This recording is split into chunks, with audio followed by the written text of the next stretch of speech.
దేవరాగం జ్ఞానయోగం వ్యాసపీఠం బహువేదశాస్త్రం బోధామృతహిత శ్రీమన్నారాయణం శివగౌరీ సంభాషిత సకల పురాణం అష్టాక్షరి పంచాక్షరి మంత్రావరణం అఖిల దేవతా సంస్తుతి పారాయణం జయమంగళకరమీ ప్రవచన శ్రవణం అనుదినము శుభము సుఖము జీవన గమనం దేవరాగం జ్ఞానయోగం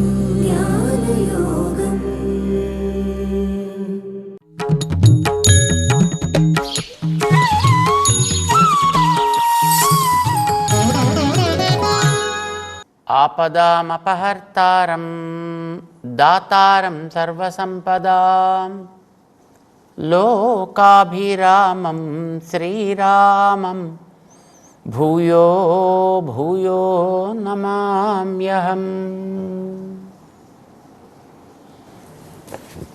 జై శ్రీమన్నారాయణ. ప్రియ భగవద్బంధువులారా, విభీషణుడను ఆయన ఉండేవాడు, రావణాసుడి తమ్ముడు. ఆయన గురించి పరిచయం చేసేటటువంటి వాళ్ళ సిస్టర్ రాముడితోటి పరిచయం చేస్తూ ఉంటుంది శ్రీరామాయణంలో. రావణో నామమై భ్రాత బలీయాన్ రాక్షసేశ్వర. ఎంత గొప్పవాడో తెలిసిన, మాకు ఒక సోదరుడు ఉన్నాడు, ఆయన పేరు రావణాసురుడని. వినలేదా నువ్వు? ఎందుకే బతుకు నువ్వు? చాలా గొప్పవాళ్లే. అందరినీ ఏడిపించే రాక్షసులను కూడా ఏడిపించడంలో ఆరితేరినవాడు మావాడు. ఆయన నాకు ఒక బ్రదర్. పాపం రాముడు అమాయకుడు వింటున్నాడు. ఆయన ఓ నిజమా? ఇంకొక ఆయన ఉన్నాడు, మాకు ఇంకొక మంచి బ్రదర్ ఉన్నాడు. ఆయన కుంభకర్ణ, మంచి సదా నిద్రలో మా వాడికి చేతకాని ఆర్ట్ అంటూ లేడు, అంత బాగా నిద్రపోతాడు. ఓహో, ఇంకా ఇంకోడు కూడా ఉన్నాళ్లే, తప్పబుట్టాడు, మా కుటుంబంలో పుట్టాల్సిన వాడు కాదు. ఏమైంది పాపం? ఏమైంది ఏంటి? మాది రాక్షస కుటుంబమా? వాడు ధర్మాత్ముడు అయ్యాడు. వాడు రాక్షస కుటుంబాన్ని వాడు ధర్మాత్ములు పుడతారటయా? కొట్టు, చంపు, కొయ్యి, పొడు ఇలా అనేవాళ్ళు కావాలి తప్ప ఏదో వాడికి ఏదో ఇది ఇయ్యి, వాడికి అది ఇయ్యి, నమస్కారం పెట్టు, ఇలాంటి మాటలు ఏమిటండి? మా కుటుంబాల్లో ఇలాంటి మాటలు మాట్లాడతారు మా వాడు ఇప్పుడు కూడాను. ఆయన విభీషణుడని, విభీషణస్థు ధర్మాత్మ నతు రాక్షస చేష్టిత. అసలు వాడికి రాక్షస బుద్ధిలే లేవు. ఇలాంటి వాడు ఏమైనా తయారయ్యాడు కుటుంబంలో తయారయ్యాడు అనుకోండి, పాపం వాడు ఏమవుతాడో తెలియదు మనకి. వాడు ఇటు కాకుండా అటు కాకుండా అయిపోతాడు అన్నమాట వాడు. ఎందుకంటే ఇదివరకు ఇటుకుంటే శుభ్రంగా వీళ్ళతో పాటు తింటూ తిరుగుతూ ఉండేవాడు. పూర్తిగా అటు పక్కన వాడికి కనుక ఫలితం కనుక వాడికి చిక్కిపోతే వాడు ఉత్తమమైనటువంటి గతిగా వాడు పొందేవాడు. కానీ ఇలాంటి మధ్యలో ఉండేవాడు ఏమవుతాడు? అది అర్జునుడి ప్రశ్న. 6వ అధ్యాయంలో శ్రీకృష్ణుణ్ణి అర్జునుడు అడుగుతున్నాడు. కచ్చిన్నోభయ విభ్రష్ట చిన్నాభ్రమివ నశ్యతి. ఏమవుతాడయ్యా ఇలాగా? నువ్వు చెప్పినట్లుగా ఇప్పుడు యోగం చేద్దామని నాకు అనిపించింది అనుకో, నువ్వు చెప్పింది మంచిది అని అనిపించింది, పొరపాటున ప్రారంభం చేశా, కొంత దూరం సాగించా, కానీ ఇంతలో ఏదో ప్రాణం పోయిందనుకో, ఈ చేసిందంతా మొత్తం వ్యర్థమే కదా. దానికోసం చేసిన ప్రయత్నం అంతా వ్యర్థమే కదా. దానికోసం వెచ్చించిన సమయం అంతా పోయినట్టే కదా. అంతకుముందు ఏవో 2 సినిమాలో లేకపోతే మరొకటి ఏదో ఇంకో కొన్ని ఇతరమైన ఆటలో పాటలతో గడిపేటటువంటి సమయం అంతా పోయి నువ్వు చెప్పినటువంటి యోగం కోసం కేటాయించడంతో ఆ టైం అంతా కూడా వేస్ట్ అయిపోయినట్టే కదా. అవన్నీ పోయినట్టు. పోని పూర్తి కనుక అయిపోయినట్టయితే వీడికి లభించాల్సిన ఉత్తమ గతి ఏదో లభించి ఉండేది నువ్వు చెప్పినట్టుగాను. కానీ ఇప్పుడు అది లేకుండా పోయింది, ఇప్పుడు ఇది లేకుండా పోయింది. ఉభయభ్రష్టత్వం వచ్చింది కదా, ఉభయ విభ్రష్ట అయ్యాడు కదా ఎప్పుడు వాడు ఎటుకు చేరకుండా పోతాడు కదా, రెంటికి చెడిన రేవడిలాగా. అలానే అవుతుందా ఏమిటి ఇప్పుడు నాగతి కూడాను? ఇప్పుడు ఇదివరకంటే పోనీ అడవిలో ఉంటే పోనీ హాయిగా అడవిలో ఉండేవాళ్ళం, అడుక్కు తింటున్నాం, మరో పని చేస్తున్నాం. ఏదో రాజ్యంలో ఉంటే హాయిగా రాజ్యంలో ఉండి హాయిగా అక్కడ ఉంటే ఏదో ఆటలు పాటలు ఇతరమైనటువంటి వాటితో జీవితం గడుపుతూ ఉండేవాళ్ళం. ఇప్పుడు నువ్వేదో యోగం చేయమంటున్నావు, ఆత్మ సాక్షాత్కారం అంటున్నావు, దానికోసం కృషి చేయమంటున్నావు. ఇది ఆరంభం చేసి మంచిదని అనిపించి ఒకవేళ ఏదో కారణం చేత దాంట్లోంచి నష్టమైతే, లేదు సగం దాకా వెళ్ళి నష్టమైతే, లేదు పూర్తయి ఫలితం చేతికి చిక్కక ముందు కనుక ఏమైనా ఉపద్రవం జరిగితే, ఇప్పుడు ఇదంతా వేస్టే కదా, ఈ చేసిన శ్రమ అంతా పోయినట్టే కదా. దేనికి చెందుతాడు వాడు? చిన్నాభ్రమివ నశ్యతి. ఇది నాకు ఏతన్మే సంశయం కృష్ణ చేత్తుమర్హసి అశేషత. 39వ శ్లోకంలో అర్జునుడు కృష్ణుడిని ప్రశ్న వేశాడు. నాకు మొట్టమొదటి దీనికి అసలు క్లారిటీ ఇవ్వయా? మనకి భారతంలో ఘంటాకర్ణుడు అని ఆయన కథ ఉందండి. ఘంటాకర్ణుడు పరమశివ భక్తుడైన, అసలు శివనామం తప్ప ఇంకొక నామం ఏది నా చెవిన పట్టానికి వీల్లేదు అని చెవులకి గంటలు కట్టుకున్నట్ట. ఏదైనా ఇతర నామం అంటే ఒకసారి ఇలానే వాడు టంగ్ టంగ్ టంగ్ ఆ నామం వినిపించేది కదా వాడికి. ఏది ఇతరమైంది వినడానికి వీల్లేదు అనుకునే అంత పరమ నిష్ఠా గరిష్ఠుడు వాడు. తపస్సు చేశాడు. వాడికి ఒక కోరిక కలిగింది, మోక్షం పొందాలి అని కోరిక కలిగింది. కోరిక మంచిదే. ఇప్పుడు మోక్షం పొందుదామని కోరిక కలిగి భగవంతుడి కోసం తాను నమ్మినటువంటి ఆ స్వరూపం కోసం తపస్సు చేశాడు ఆయన. పరమశివుడు సాక్షాత్కరించాడు. ఏం కావాలయా? నాకు మోక్షం కావాలయా, నాకు ఈ కర్మబంధం నుంచి పూర్తిగా విడిపోవాలని అనిపిస్తుంది, నాకు దానికి తగినట్టుగా నువ్వు ఏదైనా వరం ఇవ్వు. కోరిక మంచిదేనాయా, కానీ కొంచెం తప్పుదారి పెట్టావు నువ్వు. ఎందుకంటే ఈశ్వరాత్ జ్ఞానం అన్విచ్చేత్, నేను కావలసిన జ్ఞానాన్ని ఇవ్వగలిగిన వాడిని. మోక్షమిచ్చేత్ జనార్దనాత్, నీకు మోక్షం కావాలి, కర్మబంధం నుంచి విడిపడాలి అంటే అది ఇతరుడు ఇవ్వగలిగింది కాదు. అది కేవలం జనార్దనుడు భగవంతుడైనటువంటి శ్రీ మహావిష్ణువు మాత్రమే ఇవ్వగలడు, మరొకటి ఇవ్వలేదు. ఇప్పుడు నన్ను ఏం చేయమంటావో చెప్పా, నాకు ఆ కోరిక కలిగిందన్న. సరే సంతోషం, నువ్వు బదరికాశ్రమానికి వెళ్ళవా, వెళ్ళి అక్కడ తపస్సు చేయి. మంత్రం ఇదిగో నారాయణ మహామంత్రం, ఈ మంత్రంతో నువ్వు తపస్సు చేయి. ఈ మంత్రాన్ని తపస్సు చేసే స్థితిలో నువ్వు కొంత పరిపాకం చెందినట్లయితే నిన్ను వెతుక్కుంటూ ఆయన వస్తాడు. ఇదిగో ఆయన ఇలా ఇలా ఉంటాడు, తల మీద నెమలిపించి ఉంటుంది, చేతిలో మురళి ఉంటుంది, నీలిమేఘ ఛాయతోటి ఉంటాడు, మంచి విశాలమైన నేత్రాలు ఉంటాయి. సో ఇలాంటి ఆయన వస్తాడయ్యా.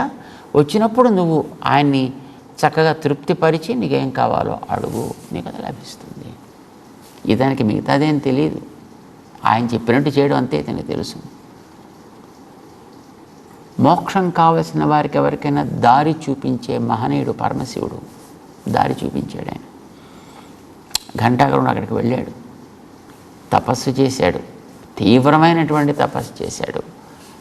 శ్రీకృష్ణ భగవానుడు కైలాస యాత్ర అనే ఒక కార్యక్రమాన్ని పెట్టుకుని బదరికాశ్రమానికి వచ్చాడు ఆయన. అదే మార్గంలో ఆయన ప్రయాణం చేస్తూ వచ్చాడు. బదరికాశ్రమం రాగా ఆయన తపస్సు చేస్తున్నాడు కదా, ఇలాంటి వాడు నీకు కనిపిస్తాడు అని చెప్పాడు ఆయన. సో ఈయన తపస్సు చేస్తుండగా వచ్చిన వ్యక్తిని చూశాడు ఒకసారి పైనుంచి కింద దాకా. తల మీద నెమలిపించం, విశాలమైన నేత్రాలు, చేతిలో మురళి. ఎస్ ఈయనే అనుకున్నాడు. కాళ్ళ మీద పడ్డాడు.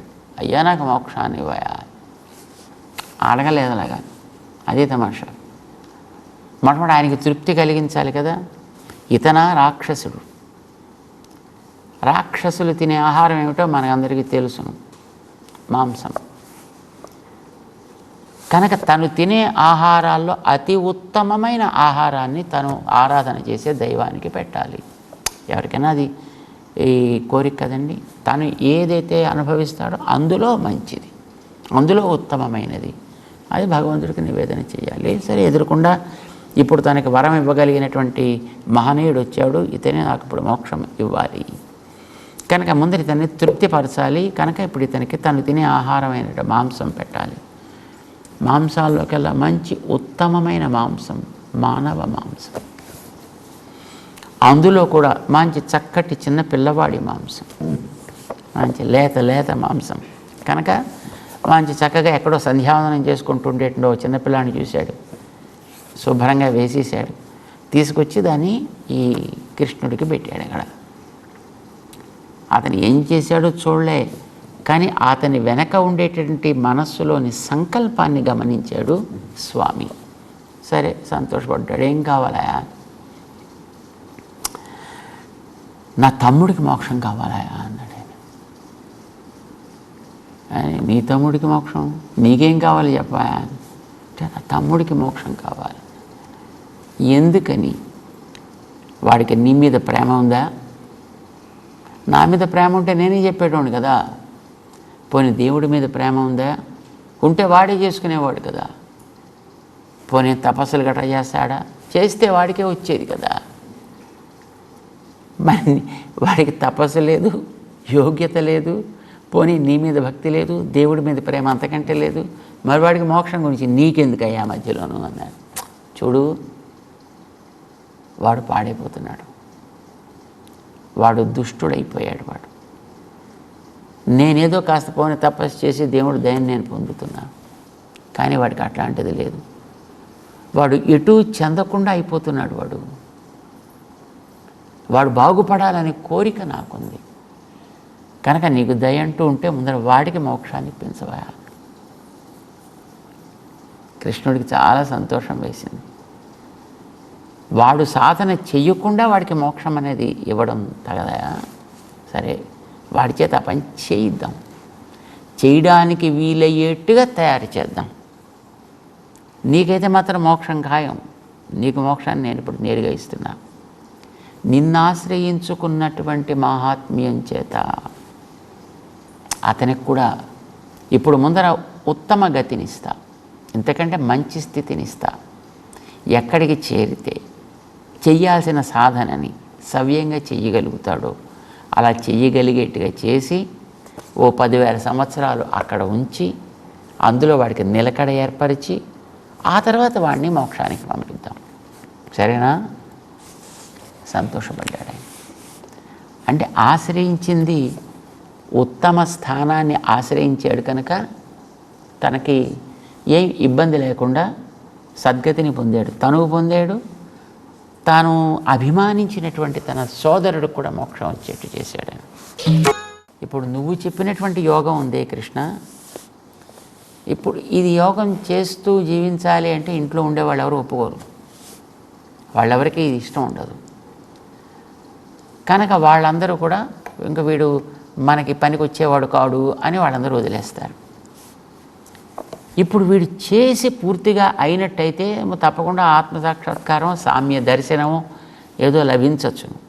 కానీ లభించేంత వరకు వీడు చేయలేకపోయాడు. ఏదో కారణం చేత మధ్యలో వీడికి అది వీడే నష్టపోయాడో, ప్రాణం పోయిందో, లేకపోతే కారణం చేత దాంట్లోంచి బయటకు వచ్చాడు, ఏదో చేశాడు అనుకో. ఇప్పుడు వీడు ఏంటవుతాడు? వీడు ఇదివరకు వాళ్ళతో ఉంటే ఏదో వాళ్ళతో పాటు కలిపి ఒకటి కింద ఏదో జీవితం గడిపేవాడు. ఇప్పుడు ఇందులోకి వచ్చిన తర్వాత వాళ్ళంతా వీడిని వదిలేస్తారు. ఎందుకంటే వీడు మనకి వాడు పాడయ్యాడు, వాడు మన కూడా పాడు చేస్తాడని వాళ్ళంతా దూరంగా అయిపోతారు. కనుక వాళ్ళ నుంచి దూరం అయిపోయాడు. పోనీ ఇటు చేరకుండా పూర్తి కాకుండా మధ్యలో వీడు భ్రష్టమయ్యాడు. కాంగతిం కృష్ణ గచ్చతి. ఇప్పుడు వీడు ఏంటవుతాడయా అని అడిగాడు ఆయన. ఘంటాకర్ణుడు కృష్ణుని ఆశ్రయించి ఎట్లాగైతే మంచి స్థానాన్ని ఆశ్రయించాడు కనుక తరించాడో, అర్జున నువ్వు కూడా ఒకవేళ ఇట్లాంటిది ఏదైనా జరిగినప్పటికీ కూడా ఆశ్రయించినటువంటి స్థానం ఉత్తమము కనుక నష్టపోడు.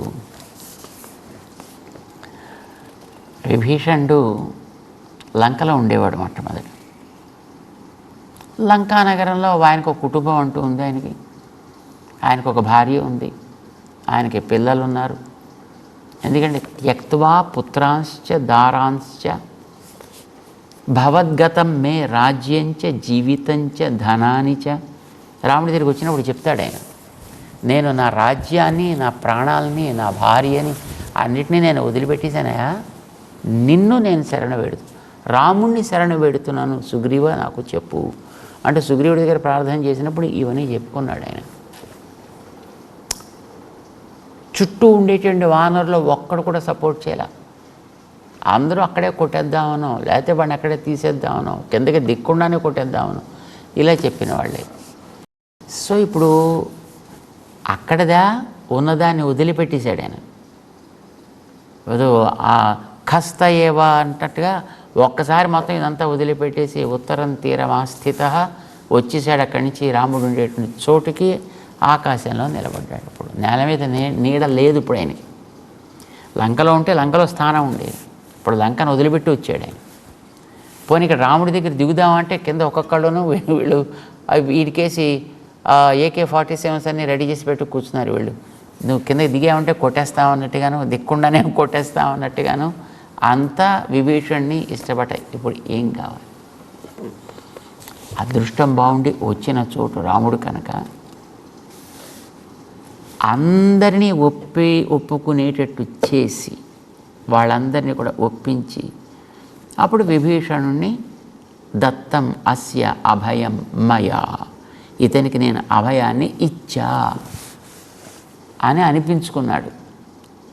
తర్వాత అతన్ని తనకి సోదరుల్లో ఒకడిగా భావించాడు ఆయన రామచంద్రుడు. స్థానం ఉత్తమమైన స్థానం కనుక అతను పాతది పోయినా రక్షణ అయితే పొందాడు. చక్కగా జీవితంలో తర్వాత మళ్ళీ లంకా నగరానికి తనే రాజయ్యాడు. అభిషిచ్య లంకాయాం రాక్షసేంద్రం విభీషణం కృతకృత్య తదా రామ.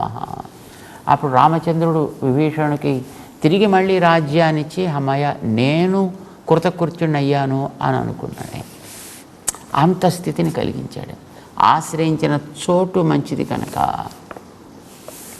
ఇప్పుడు నువ్వు చేసేటటువంటి పని కూడా అర్జున ఆశ్రయించింది నన్ను, కోరుకునేటటువంటిది ఉత్తమమైనటువంటి ఆత్మ సామ్య దర్శన స్థితిని కోరుకుంటున్నావు.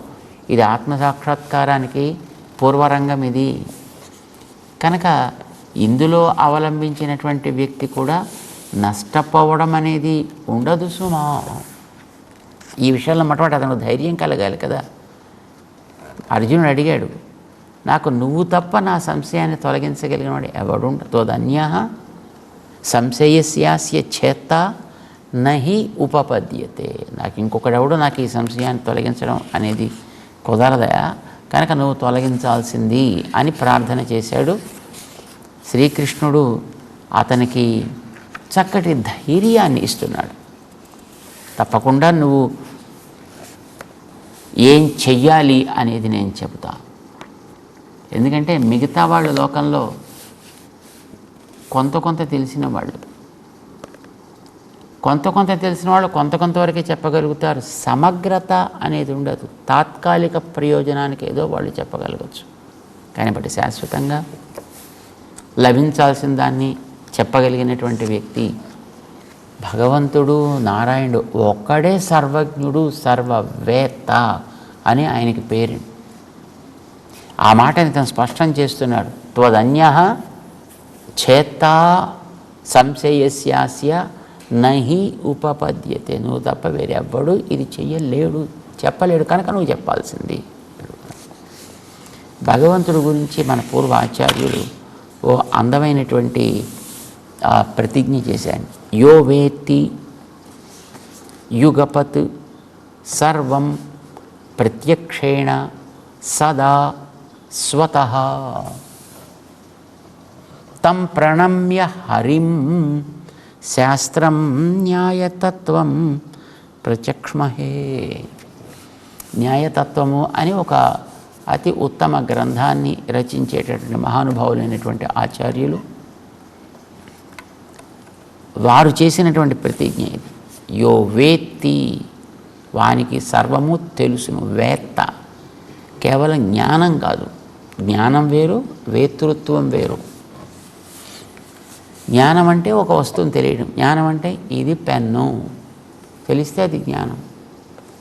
కానీ వేతృత్వం అంటే దీని పైదాన్ని ఏమంటారు, కింద దాన్ని ఏమంటారు, ఈ లోపల దాన్ని ఏమంటారు, అది ఎక్కడ తయారవుతుంది, ఎలా తయారవుతుంది, ఆ లోపల పోసేటటువంటి ఇంక్ ఎలా ఉంటుంది, దానికి రా మెటీరియల్ ఎక్కడ దొరుకుతుంది, అది ఎవరు తయారు చేస్తారు, ఎప్పుడు తయారైంది, ఇది ఎంతకాలం అయింది, దీనికి ఎక్స్పైరీ డేట్ ఉందా లేదు, చాలా వివరాలు ఉంటాయి కదా.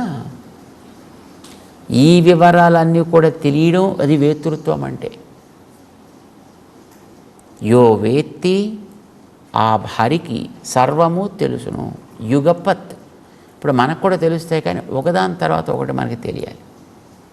కానీ ఆయనకి అలా కాదు, అన్నీ ఒక్కసారి ఎదుట ప్రత్యక్షం అవుతాయి. చూడండి, మనకి స్క్రీన్ మీద ఏదైనా మనం రోల్ చేస్తుంటే ఏదైనా ఒక విషయాన్ని ఒక పిక్చర్ తర్వాత మరొక పిక్చర్, దాని తర్వాత మరొక పిక్చర్, దాని తర్వాత మరొక పిక్చర్, ఇట్లా రోల్ అవుతాయి.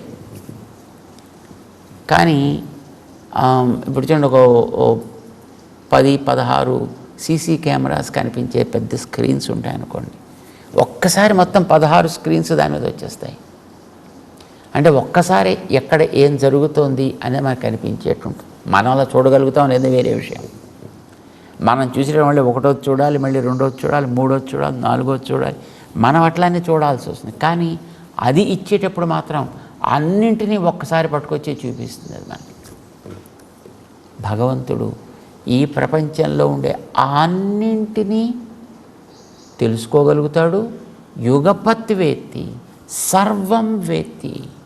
అన్ని వస్తువులు, ఈ వస్తువు ఆ వస్తువు అని లేదు, ఈ ప్రాణి ఆ ప్రాణి అని లేదు, ఈ జీవుడు ఆ జీవుడు అని లేదు, మొత్తం సకల చరాచరాత్మకమైనటువంటి ఈ సకల జగత్తుని గురించి కూడా తెలుసుకోగలుగుతాడు.